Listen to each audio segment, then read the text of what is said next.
Hi, my name is Diane Kuzmanoff Williford. I'm an endoscopy nurse that's visiting here at Tenwick Hospital in Bomet, Kenya, which is a rural part of Kenya. I'm here to talk to you about minimizing endoscopic damage. Our endoscopes are very fragile pieces of equipment, and incorrect handling and reprocessing techniques can damage the endoscopes. The design of the endoscope makes it an effective tool in diagnosing and treating disease and requires careful attention during handling before, during, and after patient use. Proper care of endoscopes each and every time will reduce the need for repairs, eliminate disruptions in patient care, and maintain the functionality of the endoscope for its lifetime. How are we going to minimize endoscopy damage? And we want to do this to maintain a safe working endoscope inventory. We will practice damage avoidance by training each staff member who will handle endoscopes during the use, from the doctor who's going to perform the procedure, to the nurse who may set up the table with the endoscope, to the tech who may be the one that's in charge of doing the bedside cleaning and getting the scope back to the reprocessing area. It's important to keep all the instruction manuals, the teaching tools, posters, and videos readily available for staff as reminders on safe endoscope handling to minimize damage. Commonly damaged areas of an endoscope occur in the bending section, the insertion and light guide tube, which is down here. The bending may happen along this part of the scope. The distal tip functions.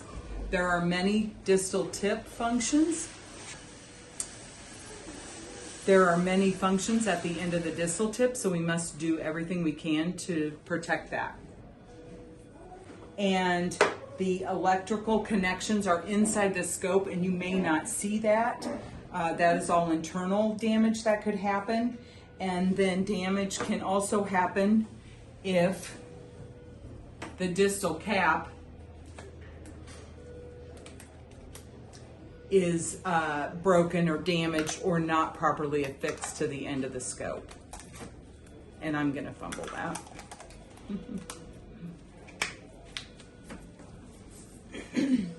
Causes of damage to the bending area can occur at the boot of the scope.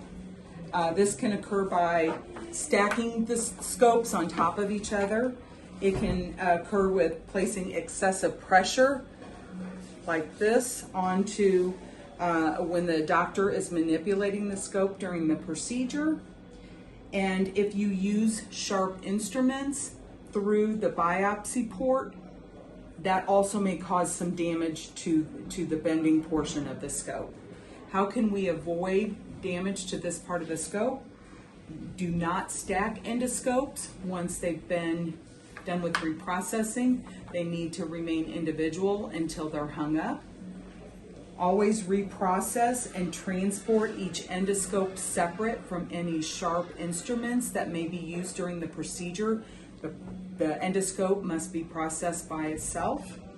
And avoid bending during this first 10 centimeters of the endoscope during the procedure. So bending below this will help reduce that damage. Another source of damage during endoscopy and reprocessing can occur from fluid invasion. And fluid invasion can occur from improper passage of sharp accessories through the biopsy port that we just talked about here. And it can also occur from improper leak testing practices, and using a cap that's faulty as well can lead to fluid invasion. And what happens with the fluid invasion is that damage occurs inside the scope, and you will see that on this photo on the bottom two pictures, and that will show, the one on the lower left will show corrosion, the one on the bottom right will show the damage that occurs where inside where the cap goes. Now, how can we avoid damage from fluid invasion? We should always properly leak test the scope before reprocessing. We need to ensure that the water-resistant cap is dry and undamaged. We never want to immerse the endoscope in fluid without the cap.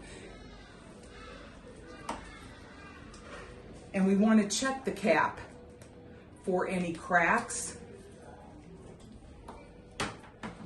if the pins are missing the pin, or if there's any damage for any screws. There are some small screws placed along the perimeter of the cap. And when you do the leak testing during the reprocessing, you must make sure that after you submerge the scope into the cleaning solution, that you pull the entire scope back out before you depressurize. You will depressurize the scope here by removing the leak tester. Another avoidance to avoid damage from your from this fluid invasion is to always make sure that when the doctor is inserting sharp instruments in the biopsy forceps, you want to make sure that he or she are doing short, slow strokes. That will minimize fluid damage from inside the scope. And the next thing that could happen is that you will have poor video image, and that can happen from the distal tip of the scope, the camera part of the scope. And that picture will make your image could have some lines through it. You may get a partial or totally blocked image. And some of the ways that you can avoid damage is to avoid striking the end of the distal tip. This distal tip is porcelain, and so you want to be very careful how you not only store the scope, but everything that the scope will touch before and during cleaning and before patient care and after cleaning. Damage can occur with improper angulation of the scope after the scope has been properly reprocessed. The angulation devices should be put back into a neutral position. Here, this down, this unlocked. On our colonoscopy scopes, you may have a flexible stiffening tool here, dial, and it should go all the way back to 0. Colonoscopy scope. You also want to avoid harsh manipulation, and that means, really being tough on the scope. The scope is fragile. We must treat it with care. So the last cause that can cause damage to the endoscopy scope is that during the procedure and reprocessing damage. So you do want to make sure that you have dedicated staff that is competent to clean and handle the scopes. You want to develop a competency-based in-service that the staff will go through at least annually, and that you always allow proper and uninterrupted reprocessing time so that no steps get missed during reprocessing. In closing, I want to give you a final thought on reducing damage to endoscopies.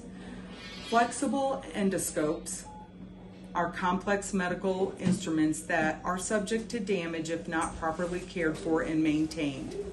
To maintain the flexible endoscope in optimal working condition, the user must have a thorough understanding of the structure and function of the instrument. Reprocessing and troubleshooting are crucial aspects of providing a patient-ready endoscope and avoiding unnecessary repairs. Thank you all for listening.